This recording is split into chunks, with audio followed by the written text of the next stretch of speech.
So some snakes get to live and some snakes do not, especially when they are right next to the house, like the rattlesnake that I just saw. So I threw a rock at it and I definitely hurt it. There was snake blood on the ground, but then it climbed back into underneath that rock, and because of that I could not reach it with the shovel that I went and grabbed. So as you can see, I called in the cavalry, and the cavalry delivered. So this is our snake graveyard, and we've just kind of come to the decision that this is where we will bury all rattlesnakes that we kill around the house. And we put them under large rocks because our dog really likes to dig, and it would not be good if she got into dead rattlesnake. It's not a risk that we would like to take. So he's actually exhuming the rattlesnake we dispatched last week, and he's going to double up the burial there.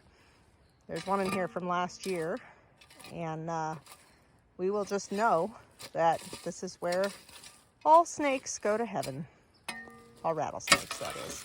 I definitely got snake venom on the shovel, so here's what you need to know about that. It is very, very important that you wash the snake venom off of the shovel. And I knew that, of course, I had used the business end, but in my excitement, it's really easy to forget, as I almost did, that I had turned the shovel around and used the handle to try to pry it out of the rock. So I washed both ends of the shovel off, because if you get that snake venom on your skin, it'll burn like hell. I know people that have done it. Yeah, and you know what? If killing rattlesnakes offends you, you do you, boo. We're gonna do us. So this particular area, even though I think it's pretty, it's got the nasturtiums and some of my potted plants that the goats have miraculously left alone so far in it.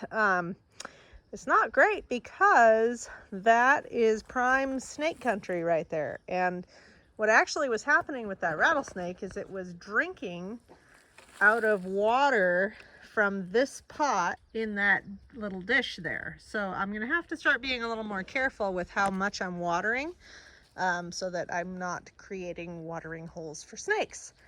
But the other thing that I also need to do, or continue doing, is weed eating. Because even though it's possible we haven't received the last of the rains for the year, the snakes are clearly out. And so because the snakes are clearly out, I really need to get rid of the rest of the tall grass that is in this area. Otherwise, it is not going to be safe for us, and certainly not for Clara or our critters, to walk around outside. So I've got my trusty weed eater here, and we're gonna continue little by little to just kind of get the job done. It's an annoying task because every time it rains, the weeds grow back and you have to do it all over again. But it's worthwhile because I want to keep our family safe.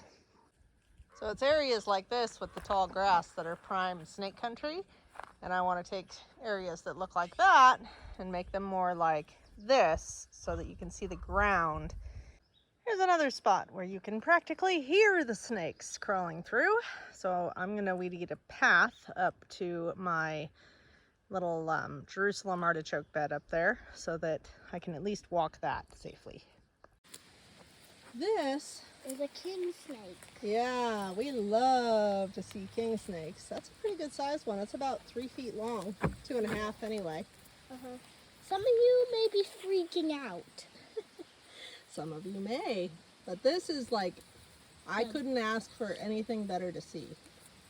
Thank you for being here, little king snake. Eat lots and lots of rattlesnakes.